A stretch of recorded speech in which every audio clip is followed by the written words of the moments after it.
یہ اور یہ سمجھ لینے کا نام نہیں ہے کہ ہم ایمان والے ہیں۔ اس کے بعد پھر یہ آیت آ رہی ہے ان الذین کفروا سواء علیہم اانذرتہم ام لم تنذرہم لا یؤمنون۔ بے شک وہ لوگ جو کافر ہو گئے یا جنہوں نے کفر کیا، سواء علیہم ایک ہی بات ہے، ان کے لیے یکساں ہے، برابر ہے۔ اانذرتہم ام لم تنذرہم، تم انہیں وارننگ دو یا نہ دو، ڈراؤ یا نہ ڈراؤ برے انجام سے، لا یؤمنون، وہ ایمان کبھی نہیں لائیں گے۔ پھر سن لیجئے ذرا سا ترجمہ، پھر پڑھ لیجئے۔ بے شک جو لوگ کافر ہو گئے ہیں یا کافر ہیں، ان کو ڈرانا اور نہیں ڈرانا برابر ہے، وہ کبھی ایمان نہیں لائیں گے۔ جب یہ آیت نازل ہوئی، کیا وہ تب سے لے کے آج تک کوئی ایمان نہیں لایا؟ تو اربوں لوگ لا چکے۔ ترجمہ یہی ہے۔ آپ قرآن کا کوئی سا نسخہ اٹھا لیجیے کسی جگہ، ذرا کسی لفظ کا ریپلیسمنٹ متبادل ہو جائے گا، لیکن سب کا ترجمہ یہی ہے۔ جو عربی جانتے ہیں وہ دیکھ لیں، ترجمہ یہی ہے۔ لیکن پھر یہ اس پر غور کیوں نہیں کیا کہ کیا تب سے لے کے آج تک کوئی ایمان نہیں لایا؟ قرآن کہہ رہا ہے کہ ایمان نہیں لائیں گے جو کافر ہیں۔ ضرورت ہی نہیں ان سے کچھ کہنے کی، تم ڈر، وہ مانیں گے نہیں، تم انہیں دعوت دینے کی ضرورت نہیں ہے، تم انہیں برے انجام سے ڈرانے کی ضرورت نہیں ہے۔ ایک ہی بات ہے، انہیں ڈراؤ، ان کو ایمان نہیں لانا ہے۔ کیا رسول اللہ صلی اللہ علیہ وسلم نے دعوت بند کر دی اس آیت کے نازل ہونے کے بعد؟ اور کیا اس کے بعد کوئی ایمان نہیں لایا؟ اس سے پہلے چلو لے آئے ہوں گے۔ اللہ کا کلام ہے تو سچ ہے، یہ جو کچھ کہا گیا ہے۔ ہماری آنکھیں جو کچھ دیکھ رہی ہیں، اگر آپ غور کرتے یا لوگوں نے غور کیا ہوتا تو اس میں شک ہو جاتا کہ یہ تو بات تو غلط ہے، ایمان تو لوگ لا رہے ہیں۔ دونوں باتیں ایک ساتھ کیسے درست ہیں کہ نہیں؟ اللہ کہتے بات حقیقت میں سچ ہے، اور ایمان بھی لوگ لا رہے ہیں، اور لگاتار لا رہے ہیں، اور لاتے چلے جائیں گے۔ اس میں سے کسی لفظ کے معنی لٹرل میننگ یہی ہے، تو پھر اس میں سے کسی لفظ کے معنی آپ نے غلط سمجھے، ورنہ اللہ کا کلام غلط ہوگا، نعوذ باللہ۔ اس میں سے کسی لفظ کے معنی آپ نے غلط سمجھے جو آپ سمجھ رہے ہیں۔ یہ لفظ کافر ہے۔ میں نے آپ کو بتایا تھا کہ یہ قرآن شروع میں ڈیفینیشنز دے رہا ہے۔ قرآن شروع ڈیفینیشن سے ہوا، ایمان لانے والے کون؟ اب کافر کی بات آ رہی ہے۔ کافر کون؟ اس کے بعد آئے گا منافق کون؟ اور ان تین گروپس کا ہی تذکرہ ہے پورے قرآن کے اندر ہدایت کے تعلق سے۔ تو ابھی ڈیفینیشن والا حصہ چل رہا ہے، ایمان والا پورا ہو گیا۔ ایمان لانے والے کون؟ کافر کون؟ یہ کافر لفظ کے معنی آپ جو کچھ سمجھتے ہیں وہ غلط ہے۔ اس لیے اس میں کنٹرڈکشن اور تضاد آ رہا ہے کہ ہو کچھ اور رہا ہے اور اللہ کے کلام نے کچھ اور کہا۔ ایسا نہیں ہو سکتا، ہوگا تو وہی جو اللہ کے کلام نے کہا ہے۔ جو کافر ہیں وہ ایمان نہیں لائیں گے، تو پھر جو ایمان لا رہے ہیں وہ کافر نہیں ہے کیا؟ اچھا، ایک طرح سی میں اس کے اندر کہیں کہیں ایسا ہوتا ہے نا کہ کسی ورڈ کا لٹرل ٹرانسلیشن جب ہم دوسری لینگویج میں نہیں کر پاتے بالکل ایکوریٹ، تو بات سمجھانے کے لیے ایک بریکٹ لگا لیتے کہ اب بات پوری ہوئی، اس سے سمجھ لو۔ ایک چھوٹا سا ایک بریکٹ لگا رہا ہوں میں۔ یہ یہاں پہ دیکھ لیجئے آپ، جو لوگ بے شک جو لوگ کافر ہو گئے، بے شک جو لوگ، یہ ایک لفظ بڑھایا میں نے بریکٹ میں ایسے، as far those who are such believers, یہ ایک ورڈ بڑھایا بریکٹ میں۔ جو لوگ ایسے کافر ہو گئے تھے کہ تم انہیں وارننگ دو یا نہ دو، ایک ہی بات ہو جائے، دینا نہیں دینا ایک ہی بات رہ جائے، ایسے جو لوگ کافر ہو گئے وہ ایمان نہیں لائیں گے۔ اب بھی کوئی شک اشکال آ رہا ہے کہیں ذہن میں؟ تو بات کلیئر ہو گئی نا؟ جو ایسے کافر ہو گئے کہ ان کو ڈرانا نہیں ڈرانا، برے انجام سے ڈرانا نہیں ڈرانا، گزر رہی کان کے اوپر سے، جو ایسے کافر ہو گئے وہ ایمان نہیں لائیں گے۔ تو پھر کافر کا جو ہم مطلب سمجھتے ہیں اس میں اتنا چینج کر لیجئے کہ قرآن کا مطلب ایسے کافر جن کو ڈرانا نہ ڈرانا برابر ہو جائے، اصل میں وہ کافر۔ یہ پہلی آیت سے سمجھ لیجئے اس بات کو، پورے قرآن میں چونکہ اس کا استعمال ہو گیا۔ جیسے ایمان لانے والوں کو ہم جو کچھ سمجھتے رہے وہ اس میں کہیں فرق تھا، ایسے ہی کافر جو کچھ سمجھتے ہیں عام طور سے اس میں کچھ فرق ہے۔ وہ ایمان نہیں لائیں گے جن کو ڈرانا نہیں ڈرانا برابر ہو جائے، وہ ہے اصل کافر۔ اور جن کو نہیں ڈرایا گیا، جن تک بات نہیں پہنچی، جن تک ٹھیک سے نہیں پہنچی، اس ڈیفینیشن میں کافر قرآن نے انہیں نہیں کہا ہے. کچھ اور لاجیکل باتیں دراصل سن لیں. ابھی قرآن کی پہلے ایک دلیل حضرت ابراہیم علیہ السلام کا بیان چل رہا ہے، اور یہاں ایک بات میں ذرا سا اس درس سے الگ ہے وہ کہہ دوں. ایک پچھلی بات سے متعلق ہے، یہاں درس ہوتے رہتے ہیں. ایک سورہ شعراء کے درس میں ایک بات میں نے کہی تھی، اسی صورت اس سے پہلے آیتیں آئی ہیں. یہ جو آیت آئی اسے کہنا ضروری تھا، اس درس سے تعلق نہیں ہے. کہ وہاں حضرت ابراہیم علیہ السلام جب اپنے گھر سے نکلے، بستی سے نکلے، اس وقت ان کو نبوت اور رسالت مل چکی تھی. میں نے اس درس میں کہا تھا کہ اس وقت تک نبی نہیں بنایا گیا تھا، اس میں غلطی تھی، سہو ہوا تھا.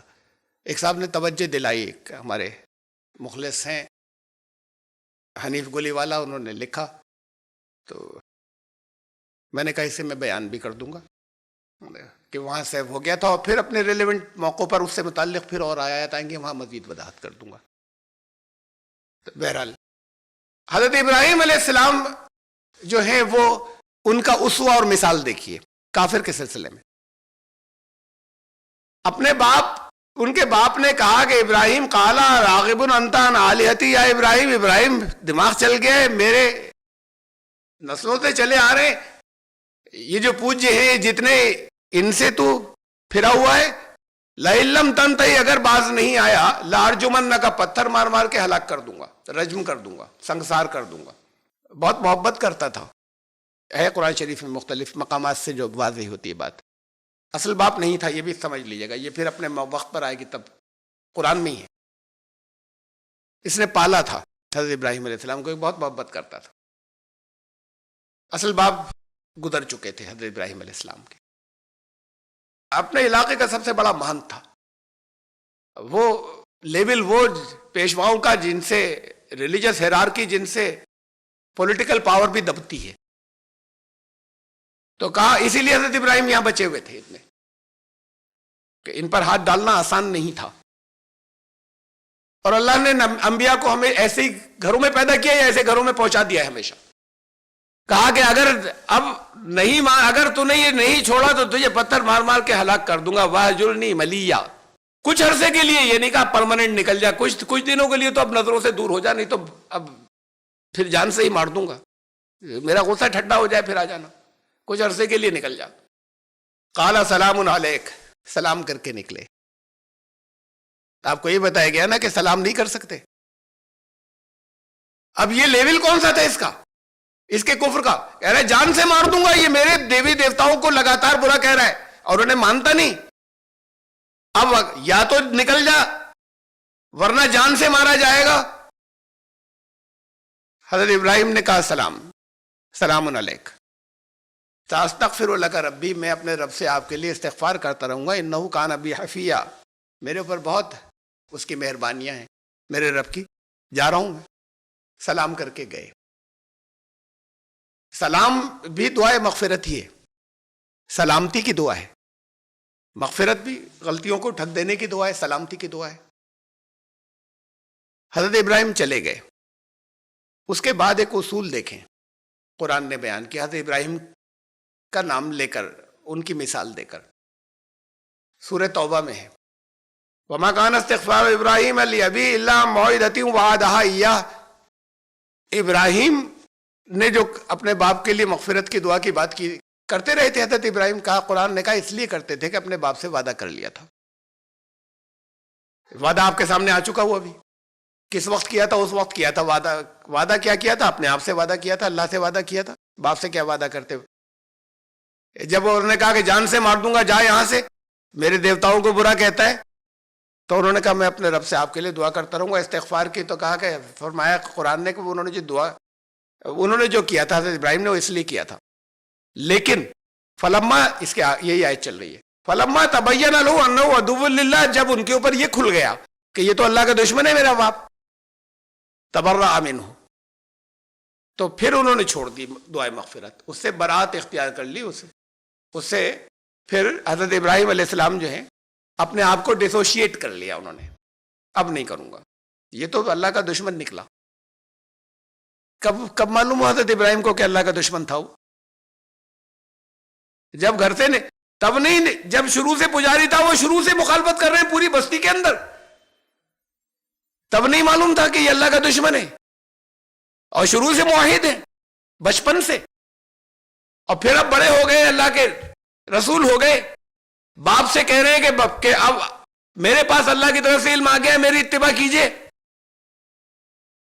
باپ نے کہا اب جان سے مار دوں گا اگر نہیں نکل گیا تو۔ ابھی اسے اللہ کا دشمن نہیں مانا۔ اس کا مطلب یہ کہ ابھی کوئی گنجائش ان کے دل میں تھی اس بات کی کہ ابھی دور رہ کر ہی دعوت دوں گا، سمجھاؤں گا، شاید مان جائے۔ پھر ایک اسٹیج ایسی آئی کہ جب وہ گنجائشیں ختم ہو گئی، دیتے رہے ہوں گے دعوت جہاں کہیں نکل گئے تھے، بستی سے باہر چلے گئے تھے۔ پھر ایک اسٹیج آئی کہ انہوں نے طے کر لیا کہ یہ کسی قیمت پر یہ آنے والا نہیں ہے، اس کی موت کفر ہی پر ہونا ہے۔ تبرأ منہ، تب انہوں نے چھوڑ دیا۔ یہ ہے اصول، یہ ہے حضرت ابراہیم علیہ السلام کا اسوہ، اور قرآن نے اس اسوے کو بیان کیا ہے۔ ما کان للنبی، یہی اسی آیت سے پہلے آیت کہ ما کان للنبی والذین آمنوا یستغفروا للمشرکین ولو کانوا اولی قربی، کسی نبی اور اس پر ایمان لانے والے کے لیے یہ جائز نہیں ہے، چاہے جتنا قریبی ہو اس کے لیے مغفرت کی دعا کرے، یہ جائز نہیں ہے۔ اس کے بعد کنڈیشن ایک آگے، من بعد ما تبین لہم انہم اصحاب الجحیم، اس کے بعد کہ ان پر یہ کھل جائے کہ یہ تو آگ میں جل کر رہیں گے، اس کے بعد دعا کرنا منع ہے، اس سے پہلے نہیں۔ اور یہ کھلنے کی اسٹیج کیا ہے کہ جب کھل جائے، آپ کس کے بارے میں یقین سے کہہ سکتے ہیں کہ اس کی موت تو کفر ہی پر ہونی ہے؟ کس کے بارے میں کہہ سکتے ہیں؟ بڑے بڑے سرکش جو ہیں وہ ایمان لے آتے ہیں، تو جن کے بارے میں آپ کو یہ یقین فائنل ہو جائے، حضرت ابراہیم کو ایک اسٹیج پر ہو گیا تھا، اس وقت تک نہیں ہوا تھا جب گھر سے نکالے گئے تھے، پھر کسی اسٹیج پر ہو گیا تھا یقین کہ اس کی موت کفر پر ہونی ہے، تب انہوں نے چھوڑ دیا تھا۔ تو قرآن نے کہا کہ اس کے بعد دعائے مغفرت کرنا منع ہے، اس کے بعد سلام کرنا منع ہے۔ اب سلام کر کے نکلے تھے، اس کے بعد سلام کرنا منع ہے، اس سے پہلے نہیں، کہ جب تم پر یہ کھل جائے، من بعد ما تبین لہم انہم اصحاب الجحیم، اس کے بعد آیت نمبر 9:113، اس سے پچھلی آیت ہے جو میں نے ابھی پڑھی، کہ جب ان پر یہ کھل جائے کہ یہ تو آگ میں جل کر رہیں گے، ان کی موت بھی کفر ہی پر ہوگی، یہ نہیں بچ سکتے، جس کے بارے میں یہ یقین ہو جائے اس کے لیے دعا بند کر سکتے ہیں۔ دعا بند نہیں کر سکتے، کہا مت کرنا، اس کے لیے دعائے مغفرت نہیں کریں گے، اس کو سلام نہیں کریں گے، سلام بھی سلامتی کی دعا ہے۔ تو ابھی کافر کی اسٹیج کون سی آئے گی جہاں کافر مان لیں؟ قرآن نے سب سے آخر میں جہاں کافر لفظ آیا وہاں اور ڈیٹیل سے اسے ڈیفائن کیا۔ وہ سب سے پہلا لفظ تھا کافر جو آیا تھا اس قرآن کی سورہ بقرہ میں، جو ہم آیت تلاوت کر رہے تھے، جس کا درس چل رہا ہے، ان الذین کفروا سواء علیہم، یہ سب سے پہلا لفظ تھا جہاں لفظ کفر یا کافر آیا۔ سب سے آخر میں قرآن میں یہاں آیا ہے، قل یا ایھا الکافرون، اب تم کہہ دو کہ اے کافرو۔ پورے قرآن میں یہ صرف ایک جگہ ہے کہ تم کہہ دو۔ اللہ نے ایٹریبیوٹ اور صفات پہچانے بتائی ہیں، یہ نہیں کہا تم کہنا۔ کچھ کفر تمہارے اندر بھی ہو سکتے ہیں، کفر کی کچھ باتیں جزوی جسے کہتے ہیں پارٹ۔ رسول اللہ صلی اللہ علیہ وسلم نے فرمایا من ترک الصلاۃ متعمدا فقد کفر، جس نے جان بوجھ کر نماز چھوڑی کفر کیا۔ تو جو فائنلی مطلق کافر ہو گیا، قرآن پہچانے بتاتا گیا ہے، قرآن پہچانے بتاتا چلا گیا منافقت کی، قرآن پہچانے بتاتا چلا گیا ہے ایمان کی۔ آپ سے نہیں کہا آپ کہہ دیں کسی کو، ایک پھر آخر میں کہا کہ اب تم کہہ دو۔ یہ پورے قرآن میں صرف ایک جگہ ہے کہ جب ہم سے کہا گیا کہ تم کافر کہو، تم کہہ دو کہ اے کافرو قل یا ایھا الکافرون لا اعبد ما تعبدون، میں ان کی پوجائیں نہیں کرتا جن کی تم کرتے ہو، ولا انتم عابدون ما اعبد، تو جن کی میں کرتا ہوں بندگی تم اس کی کبھی نہیں کرتے، تم اس کی نہیں کرتے جس کی میں کرتا ہوں۔ اور اس کے بعد ولا انا عابد ما عبدتم، اور آئندہ بھی یہی ہوگا، میں کبھی بھی اس کی بندگی نہیں کروں گا، اس کا بندہ نہیں بنوں گا جن کی تم کرتے ہو پوجائیں، میں کبھی نہیں بنوں گا۔ ولا انتم عابدون ما اعبد، اور آئندہ بھی یہی ہونے والا ہے کہ جس کی میں بندگی کر رہا ہوں تم کبھی اس کی کرنے والے نہیں ہو۔ ایسے لوگ جو ہیں لکم دینکم ولی دین، ان سے کہہ دو تمہارا راستہ الگ ہمارا راستہ الگ، ان سے کہہ دو کہ تم کافر ہو۔ اس کے علاوہ آپ کو کسی کو کافر کہنے کی اجازت نہیں ہے۔ رسول اللہ صلی اللہ علیہ وسلم نے کسی کو نہیں کہا کھلے منافقوں کو بھی نہیں کہا جو اوپن تھے، جن کو بہتوں کو آپ جانتے تھے، بہتوں کو سارا مدینہ جانتا تھا، انہیں بھی نہیں کہا نبی اکرم صلی اللہ علیہ وسلم نے۔ حضرت عیسیٰ نے انہیں نہیں کہا جنہوں نے ان کے اوپر کفر کے فتوے لگائے تھے۔ وہ یہ منافق نماز پڑھنے آتے رہے مسجد نبوی کے اندر، اور سارا مدینہ جانتا تھا، جو بعض جو کھلے تھے ان کے سردار کو سارا مدینہ جانتا تھا۔ جنہوں نے کفر کے فتوے لگائے اس کے بعد پھر حضرت علی کے اوپر لگائے، حضرت علی نے انہیں کافر نہیں کہا، خوارج نے لگائے تھے۔ اس کے بعد حضرت حسن پر لگائے گئے کفر کے فتوے، جب انہوں نے پیس جو ہے وہ اختیار کیا تھا، پیس کا راستہ اختیار کیا تھا، انہوں نے ان لوگوں کو کافر نہیں کہا جنہوں نے ان پر فتوے لگائے تھے۔ حضرت حسین پر لگے فتوے، انہوں نے ان کو کافر نہیں کہا جنہوں نے ان پر لگائے تھے۔ یہ اختیار تو اب بات کو بقلم خود لوگوں نے لے لیا یہاں پر۔ اور کافر کسی کو کہنے کا، یہ جو فتوے آتے ہیں نا، جو بہت بڑے بڑے امت کے ایسے جو درخشاں مینار ہیں، ان میں سے کوئی نہیں بچا ہے جو کافر نہیں بنایا گیا۔ اور اس کافر بنانے کا مطلب یہ ہوتا ہے کہ ہم فیصلہ کر چکے، اللہ کو تو صرف عمل کرنا ہے۔ فیصلہ تو ہم نے کر دیا کون جہنمی کون جنتی، اب اللہ کو اس پر عمل کرنا ہے، ہمارے فیصلے پر۔ تو جو اختیار رسول اللہ صلی اللہ علیہ وسلم نے نہیں لیا، وہ بڑی جرأتیں ہیں جو یہ لوگ لیتے ہیں، جنہوں نے لے رکھے۔ یہ ہے کافر کا آخری ڈیفینیشن جو قرآن نے کہا، جس کو آپ کافر کہہ دیں۔ مفتی صاحب کی بات الگ ہے، ان کو حکم ہے کہ ظاہر پر فیصلہ کرو۔ کوئی اپنے منہ سے کہے ایمان والا ہوں، ایمان والا مانتے رہنا، سارے فیصلے ویسے ہی کرنا، وہ کچھ بھی ہے، وہ فیصلہ اللہ کیا ہوگا۔ اور جو کہے میں نہیں مان رہا، اس کے ساتھ میں وہ فیصلے فقہ کے ویسے ہی کرتے رہنا، تو یہ ان کو حکم ہے ظاہر پر فیصلہ کرنے کی۔ لیکن جو اصل چیز ہے، جو اسپرٹ ہے، وہ قرآن نے بتائی۔ آپ کو کسی کو کہنے کا حق اس وقت تک نہیں جب تک آپ کو یہ طے نہیں کر لے، یہ فائنل نہیں کر لے۔ یہ فائنل کب ہوگا؟ یہ تب ہوگا جب آپ نے اتنی حجت پوری کر دی جیسے حضرت ابراہیم نے کی تھی، اور تب یقین ہو جائے کہ یہ نہیں آئے گا۔ تو آپ نے اتنا بہت حق ادا کر دیا ہو بے پناہ، تب آخری درجے کو آپ کو دل کو یقین آ گیا ہو کہ یہ تو قیام مرتے دم تک، آخری سانس تک کوئی واقعہ پیش آ جائے، یہ نہیں ماننے والا، اسے کہہ دیجئے کہ اے کافر۔ ورنہ اللہ پر چھوڑے، ہم تو دعوت دیتے رہتے، ہم بتاتے رہتے ہیں۔ اور پھر یہ ذرا سا اسے سن لیجئے، کافر قرآن نے یہ بھی تو بتایا، اور کافر کسے کہتے ہیں؟ سورہ مائدہ کی آیت ہے، بڑی سخت بات ہے۔ وَمَن لَّمْ يَحْكُمْ بِمَا أَنزَلَ اللَّهُ فَأُولَٰئِكَ هُمُ الْكَافِرُونَ۔ کافر تو وہ ہیں جو اللہ نے نازل فرمایا۔ کیا ہے اللہ نے جو نازل فرمایا؟ سب جانتے ہیں نا؟ جو اللہ نے جسے نازل فرمایا، جو اس کو آخری فیصلے کا حق نہیں دیتا، وہ کافر ہے۔ جس نے انہیں جج نہیں بنایا، جس نے اپنے فیصلے اس سے نہیں کرائے، جس نے اپنا حکم اسے نہیں بنایا۔ حکم کی ضرورت کب پڑتی ہے؟ جج کی، جب ڈسپیوٹ ہوتا ہے تبھی جج کی ضرورت پڑتی ہے، اختلاف ہے۔ تو جب تمہارے پاس اختلافات ہو جائیں، چاہے وہ احادیث اور روایات کی بنیاد پر ہو جائیں، چاہے وہ فقہا کی بنیاد پر، ہمارے اسکالرز کی بنیاد پر ہو جائیں، اور ایسے اختلاف ہو جو بنیادی اور سالو نہیں ہو رہے ہوں، وہاں تمہیں آخری فیصلہ قرآن سے کرانا ہوگا۔ آپ یہ نہیں کریں گے کہ ان کے کہنے کے اوپر، ان کی باتوں کے اوپر کہ صاحب ہمارے امام صاحب نے تو یہ کہا تھا قرآن کی فلاں آیت کینسل، ہم نے تو فلاں کتاب میں یہ پڑھا ہے کہ حضور صلی اللہ علیہ وسلم نے فرمایا اس لیے قرآن کی آیت فلاں آیت کینسل۔ جس چیز کا ایک حرف نہیں بدلا، اس کو ان چیزوں سے کینسل کر دیں گے جس میں غلطی کا امکان ہے، جسے آپ صحیح ترین سمجھتے ہیں، ممکن ہے وہ ایک چانس موجود ہے کہ اس میں غلطی ہو گئی ہو ہم تک پہنچنے میں۔ جس نے حکم نہیں بنایا، آخری فیصلے کا حق قرآن کو نہیں دیا، وہی تو کافر ہیں۔ کہاں کہاں زد پڑ رہی ہے، یہ کس پر زد پڑ رہی ہے؟ جا کر یہ ان پر پڑ رہی ہے۔ یہ تو ہیں ٹھیک ہے جو قرآن کو نہیں مانتے، لیکن وہ جو قرآن کو ماننے کا دعویٰ کرتے ہیں، یہ تو سیدھا سا یہ زد ان پر پڑ رہی ہے جا کر۔ ہم مانتے ہیں، ہم بڑا احترام کرتے ہیں، ہم چومتے ہیں، ہم اوپر رکھتے ہیں، ہم تلاوت کرتے ہیں، ہم قرأت کے مقابلے کراتے ہیں، لیکن آخری فیصلے کا حق نہیں دیتے۔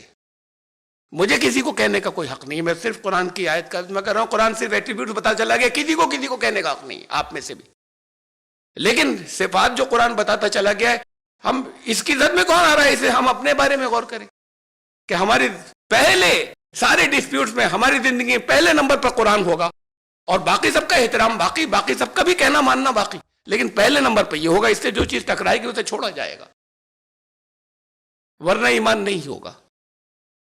ختم اللہ علی قلوبہم، آخری آیت، یہ کافر لفظ 2 آیتوں میں آیا ہے، ختم اللہ علی قلوبہم وعلی سمعہم وعلی ابصارہم غشاوہ ولہم عذاب عظیم۔ اللہ نے ایسے لوگوں کے دلوں پر مہر لگا دی، وہ جن کو ڈرانا اور نہیں ڈرانا برابر ہو جائے، جن کا ایٹیچیوڈ یہ ہو، ان کے دلوں پہ اللہ مہر لگا چکا۔ صاحب اللہ نے لگا دی، پھر امتحان کیسا تھا؟ دیکھنے دیتے؟ اللہ نے کیوں لگا دی؟ بھئی آخر وقت تک اس کا امتحان ہونے دیتے۔ اب غصہ آ گیا بیچ میں تو مہر لگا دی، اب تو پھر گنجائش ہی ختم ہو گئی سمجھنے کی۔ اللہ نے مہر لگا دی کا مطلب اللہ کے قانون نے لگا دی، اللہ نے قانون بنا دیا۔ اللہ خود تھوڑی کرتا ہے سارے کام میں آنے کے بعد۔ آپ کو کھانا کون دیتا ہے؟ بچپن سے سکھاتے ہیں نا، اللہ دیتا ہے، خود کماتے ہیں۔ پیٹ کون بھرتا ہے؟ اللہ بھرتا ہے۔ آپ کھانا کھاتے ہیں تب پیٹ بھرتا ہے۔ استعمال جہاں پہ قرآن کہہ رہا ہے تمہارے لیے اللہ نے لباس بنا دیے، تو اللہ نے آ کے کپڑے سلے تھے جو بنا دیے لباس؟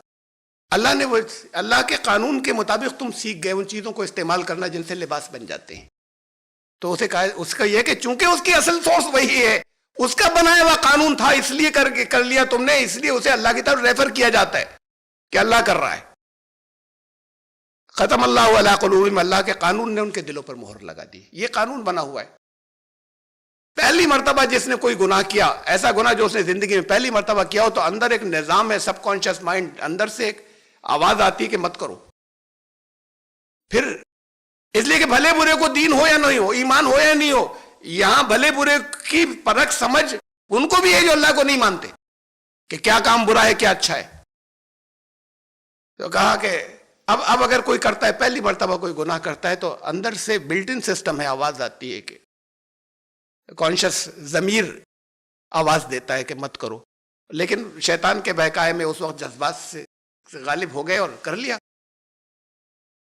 پھر توبہ کی، پچھتاوا ہوا، پھر آ گیا ایک موقع ایسا اسی گناہ کا، پھر شیطان غالب ہو گیا، پھر کیا، پھر اندر سے آواز آتی ہے لیکن پہلے سے ہلکی ہوتی ہے، پھر وہی کیا دوبارہ، چاہے توبہ کر لی ہو، ارادہ بھی کیا تھا نہیں کریں گے لیکن پھر بھٹک گئے، پھر وہی کیا، وہ آواز پھر آتی ہے لیکن اور ہلکی ہوتی ہے، یہاں تک کہ ہلکی ہوتے ہوتے پھر ختم ہو جاتی ہے، پھر آواز آنی بند ہو جاتی ہے، وہ کرتا رہتا ہے، اس کو کوئی ٹوکنے والا اندر سے نہیں ہوتا۔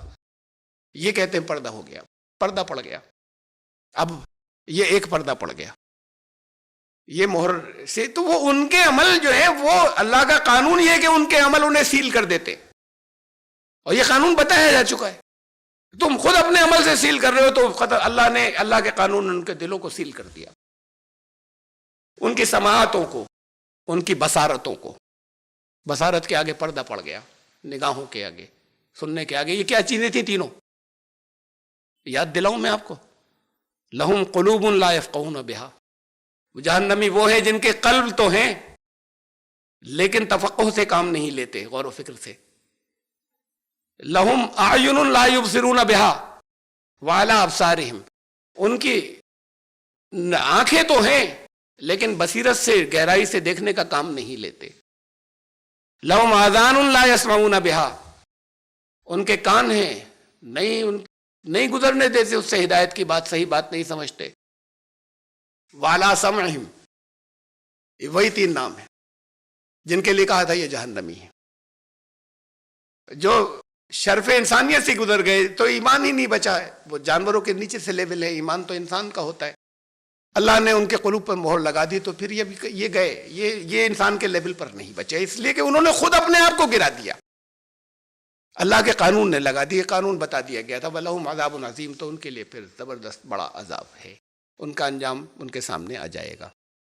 آیت نمبر 7 تک پہنچے ہم سورہ البقرہ کی، اور یہاں کافر کی ڈیفینیشن ختم ہوئی ہے۔ ایمان والے کسے کہتے ہیں، کافر کسے کہتے ہیں، اب شروع ہوگی منافق۔ یہ بہت دور تک گیا ہے، منافق کی پہچانیں کیا کیا ہیں، اور بہت ہے قرآن میں، بہت ہے، لیکن وہ شروع میں ایک کنسائز جو حصہ بتا دیا گیا، جیسے یہاں کافر کی باتیں بہت کچھ آگے کہا، ایمان لانے والوں کے لیے پورے قرآن میں سب کچھ کہا، ایسے ہی شروع میں کنسائز مختصر بتایا گیا منافق کون ہے، وہ آگے آ رہا ہے۔ اس کے بعد پھر اور ترتیب ایک دوسری شروع ہوگی. قرآن کا پورا قرآن ایک ایک حرف ایک سورت کے بعد اگلی سورت اب آپ دیکھیں گے چلے گی تو بالکل ایسا ہے جیسے موتیوں کی لڑی ہے, کسی جگہ کنیکشن ٹوٹا نہیں ہے, سب ایک بیان ہے جو چل رہا ہے.